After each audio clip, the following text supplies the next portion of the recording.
हमें ज्वाइन करने साबिक सफ़ीर गुलाम रसूल बलोच साहब. सर अस्सलाम वालेकुम, thank you so much for joining us. Thank you Alina, thank you.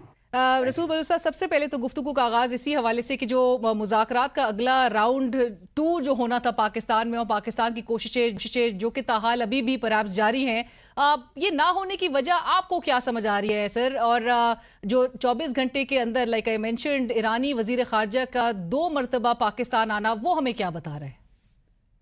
शुक्रिया अलीना. मैं शुरू करूंगा वो जो आम हालात में हम कहते हैं कि लेट्स सी कि ग्लास आधा भरा हुआ है. Let me describe that and leave the rest. जो एम्प्टी ग्लास जिसकी तरफ आपने इशारा किया वो खुद ही भर जाएगा इंशाल्लाह जब हम भरे हुए ग्लास को डिस्क्राइब करेंगे.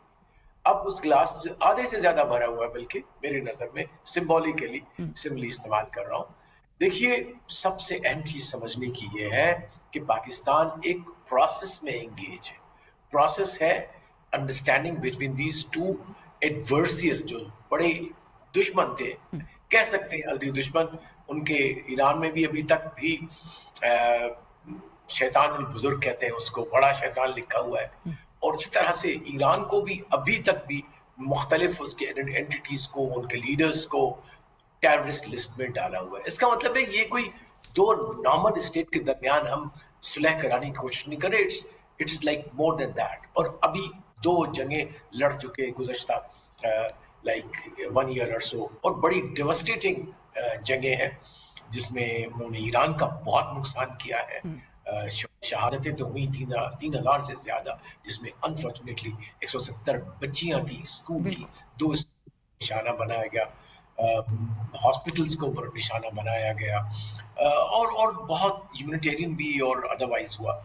तो अब उसमें देखिए उसको करीब लाना, तो मैं समझता हूँ सबसे बड़ी जो सब्सटैंशियल कंट्रीब्यूशन थी पाकिस्तान की. और ये एक महराज होता है जो भरे हुए ग्लास में आपको बता दूं कि क्या है जो कंटेंट. 3 दिन हमारे चीफ ऑफ डिफेंस जो है वो forces air marshal Asim Munir साहब, जी. आसिम मुनीर साहब वहां तशरीफ ले गए, और वहां पे उन्होंने 2 CBMs, confidence building measures, tangibly किए. वो ये कि उन्होंने कहा लबनान में बंद करें जो है जंग इजराइल की तरफ से. वहां ऐलान हुआ, जंग बंदी हुई. उसके बाद ईरान से कहा कि आप ऐलान करें कि आप अपने जो इसकी ब्लॉकेज है स्टेट ऑफ हॉर्मुज की, वो खत्म करते. लेकिन जैसे ही वो वापस आए, दोनों तरफ से इसकी जो है वो इनराफी हो गई.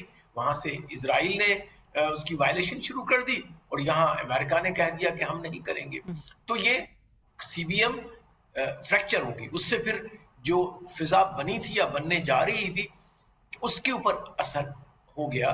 इसलिए फिर यही सोचा गया, और मैं समझता हूं कि यही दुरुस्त है कि हम इसको एक लंबा प्रोसेस बना के वो स्ट्रेटजी करें. ये मुश्किल होगा, और मैं समझता हूं कि हमें इसका लेसन लर्न वाली बात की हमने जो दूसरा सेशन करना था under the glare of the media and दुनिया, वो नहीं करना होगा. अब मेरी सजेशन बिल्कुल एग्जैक्टली यही है, और मैं समझता हूं कि यही कुछ फॉलो किया जा रहा है कि अब क्वाइट डिप्लोमेसी से, बिहाइंड द सीन बातचीत से, let the position of the 2 parties converge. And you still feel कि ये जो मामला हल की तरफ जाएगा, ये पाकिस्तान ही के थ्रू जाएगा?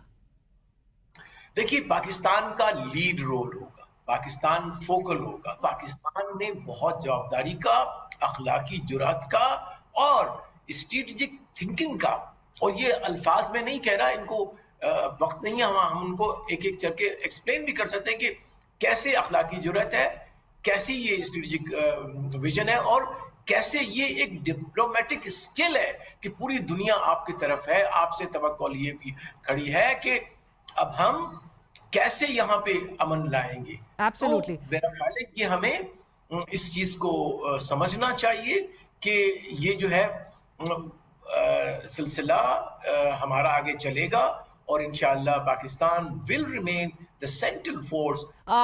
ये कंसर्न ज़रूर शो किए जा रहे हैं कि शायद अमेरिका मज़ीद टाइम बाय करने की कोशिश कर रहा है, जो उसकी मिलिटरली अपने आप को बिल्डअप करने के लिए in the middle east. Could this be possible?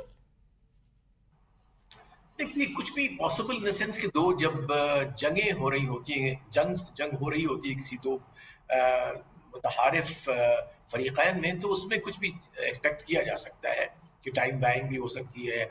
जैसे इससे पहले भी उन्होंने बातचीत को एज अ कवर किया इस्तेमाल इसने, और फिर इसराइल ने भी, और हमला हुआ, क्राइस हुआ है। तो ये कोई बईद नहीं होता इनसे, लेकिन मैं समझता हूं कि अब जंग का ऑप्शन इनके पास खत्म हो गया है। They have seen the limits of their power. They means I'm talking of America and Israel both. Right. And they have seen the resilience of the people of Iran. ये सबसे बड़ी बात है। आखिरी सवाल आपसे, जो दोहा के बाद अब राक्ची साहब का मॉस्को का भी दौरा हो चुका है, ईरान की जो स्ट्रेटेजिक अलाइनमेंट है वो अब आपको क्या बनती दिखाई दे रही है? स्पेशली जब हम हुर्मुज़ की बात करते हैं या न्यूक्लियर प्रोग्राम के हवाले से, ईरान अब ओमान और रूस को क्या सिग्नलिंग कर रहा है? देखिए अभी एक आया हुआ है मीडिया के अंदर भी है कि उन्होंने एक 4 स्टेप एक प्लान दिया है, जो कि मेरे पास ऑफिशियल नहीं है, लेकिन जो मैंने ग्लीन किया है मीडिया से। एक पहला ये कि शायद वो डायरेक्टली बताएंगे इसको अमेरिका को कि हमें गारंटी दो कि you will not attack again. ये कहते हैं हम नहीं चाहते, और मेरे ख्याल है ये सबसे बड़े उनका जो कंसर्न, जो हम भी और आप भी डिस्कस कर रहे हैं कि बातों के पीछे फिर वो हमला कर दें। तो वो कहते हैं हमें एश्योरेंस चाहिए अमेरिका की तरफ से, और उसमें ये तमाम पार्टीज भी बाकी जो है, पाकिस्तान है, टर्की है, Saudi Arab, even Russia and China, why not, कि जी अब नहीं होगा।